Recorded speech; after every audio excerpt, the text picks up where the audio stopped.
How do I fix Windows Update? Hi everyone, Leo Notenboom here for askleo.com. I get questions occasionally about Windows Update not working. It manages to show up in different ways. The most common, I suppose, is that it just keeps churning and churning and churning and never seems to complete, or there's an error message, or there's just something else not working. So, there are a couple of ways that we can attempt to repair Windows Update. I'm going to show you both the automated way that probably works most of the time, an intermediate way, which will probably do the same thing as the automated way, but it at least gives us another shot. And then I'll show you a series of manual steps that we'll be taking in the command prompt to try and resolve the issue. So let's flip over to Windows 11. Most of these techniques will work just fine for Windows 10 as well. So the first thing we're going to do is to look for the Windows troubleshooter associated with Windows Update. So I'm just searching for troubleshooters. You'll note that troubleshoot settings is right there. We'll click on that. It fires up the settings app. What we want to look at here is other troubleshooters. You may find in Windows 10 that it's already listed. Windows Update is already listed. However, in Windows 11, we have to go to other troubleshooters. And there it is, Windows Update. When we click on Run, well, it runs the troubleshooter right away. There's no additional steps. And once it completes, it will tell us whether or not it found anything. Getting details of exactly what was fixed is kind of problematic, but at least it will tell you that it did something. Now you'll see here in my case, it does in fact say, hey, we found and we fixed a problem. Here's what I'm finding. On this machine, no matter how often I run this, it always detects this problem. And yet Windows Update is running fine on my machine. So bottom line here is that don't be too surprised if you have some false positives with the Windows Update troubleshooter. Regardless, once you've run it and it tells you that it's fixed something, try and redo your Windows Update. See if the problem has actually been resolved. If it has, great, you're done. You can move on. Now, I do want to point out that there's this one little message in this dialog box. Troubleshooters have moved and this tool will be retired. The Learn More takes you to a page on Microsoft's website that actually gives you alternatives or coming alternatives for all of the troubleshooters except for Windows Update. It basically says, yeah, we're going to do something someday, but we don't know when it's going to happen yet.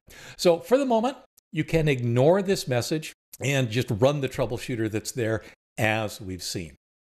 So let's assume for a moment that the troubleshooter doesn't work, that it didn't solve your problem. Well, the very first thing I'm going to suggest you do is, of course, back up your system. Because what we're going to do next is dive into the Windows command prompt and run some commands that are going to be very esoteric. They're going to be very confusing. You're not going to know what they are unless you're already a Windows expert, in which case you don't need this video. But we have to be very careful because I can't guarantee that what we're about to do won't break your machine. It shouldn't. Nothing we're going to do should do anything wrong. However, I don't know the impact of a typo. I don't know the impact of what it might be on your specific machine. So I strongly recommend that you, as always, start with an image backup. So the very first thing we're going to do now is run command prompt in administrative mode. I'm clicking on Start, typing CMD, and clicking on Run as Administrator when that shows up. Now, in this case, the first thing we're going to do, this is what Microsoft actually has listed on their support page for this, if all else fails.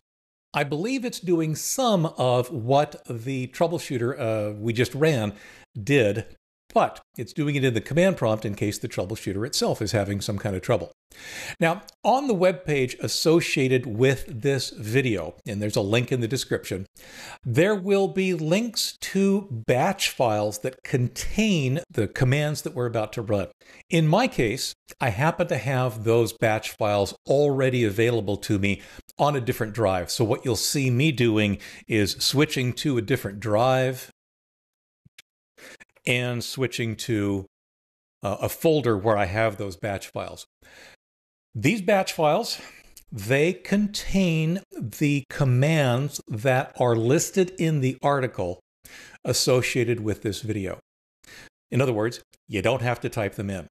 What you will do is download those batch files from the article. Basically, right-click on each link and save as to somewhere on your computer, and then run those batch files from those locations.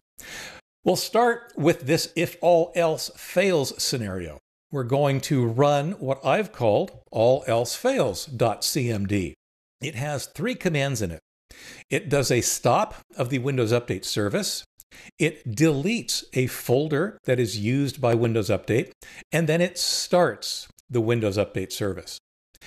If this solves your problem, you're done.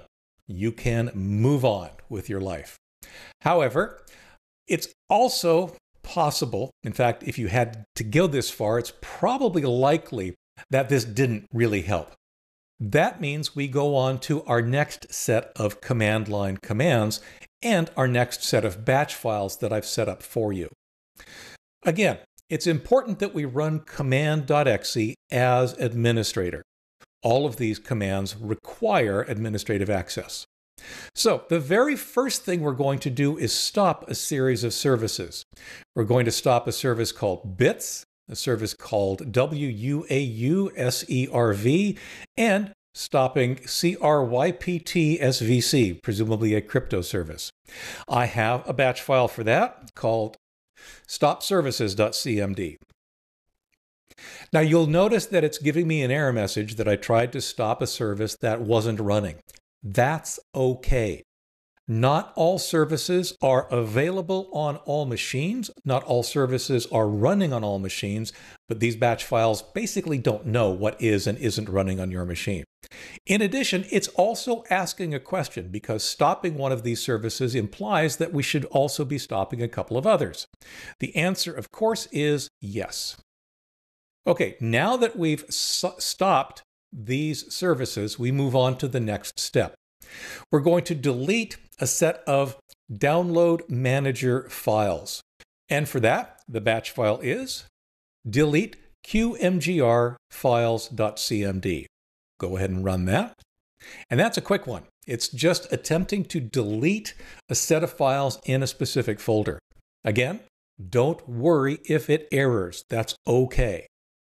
Now we're going to reset the software distribution and reset services. Again, that sounds pretty confusing, but it really isn't something that we need to understand. We simply need to run the right commands.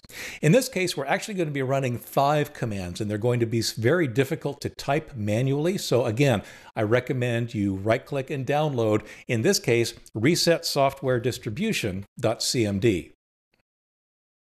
Now, in this batch file, I include a pause with the comment that you see right there. If either of these rename commands failed with anything other than an access denied, stop now, because something ain't quite right. Don't know what, and I really don't have a solution for what, but if it fails for reasons that you don't understand, this is a place to stop. Now, I do point out that access is denied is actually okay.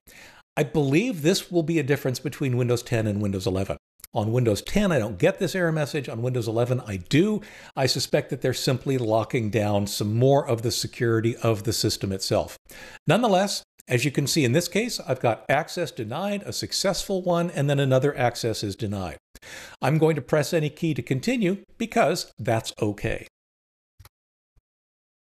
Now, it ran 2 instances of sc.exe, service control, if I'm not mistaken. That did Basically, a reset on the Windows Update service. Great. Next step is to reset or re-register the DLLs, the dynamic link libraries that are used by Windows Update. Again, we have re-register-dlls.cmd, and we'll run it. This is actually a long list of DLLs. You'll really want the batch file for this one, as you'll see here in a second. So it has now re-registered a bunch of DLLs. Once again, you shouldn't get any error messages. The /s option that I've added to the regserver32 command is something that says don't display any messages at all. I've added that because without it, you'll have to OK every single one of these. You'll have to actually click a button for every single register. And you'll also find out that some of these didn't work. Once again, some of these not working is okay. We don't know which ones are actually used on your specific machine, so we try to register them all anyway. Next up, we reset the network, because the network, of course, is an important part of Windows Update. But before we do that, you'll notice that we are no longer in the folder we started in. Since this batch file doesn't know where we are, it doesn't know what folder you downloaded into, it doesn't make any assumptions. But it does, for this register operation, actually change directory to your Windows folder. So we need to go back to whatever folder you happen to download those batch files into. In my case, that's over on my Z drive in this Win Update folder. Now we'll run the reset network command. Now, again, this, of course, points out that, yeah, you need to restart the computer in order for this to have complete effect. We're not going to do that just quite yet. You can if you want to, no harm in doing so, but I don't believe it's literally necessary just yet. Now, finally, the last piece of the puzzle is that we need to restart those services that we stopped earlier. That's startservices.cmd. And it did, or it tried. And you'll notice that some of these services have already been started. That's, again, okay, these kinds of things can happen. It is a reflection of, again, the differences between all of the different systems. The bottom line here, though, is that these services need to be running, and if they are already running, great. If they're not running, the batch file that we just ran will restart them all. Now, finally, it's time to reboot your machine. I'm not going to do this here because I don't need to. I'm not having any problems just yet, and I'll reboot it later.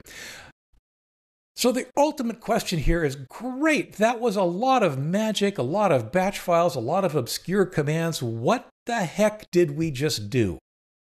I believe that what we just did in command is essentially the same thing that the troubleshooter does.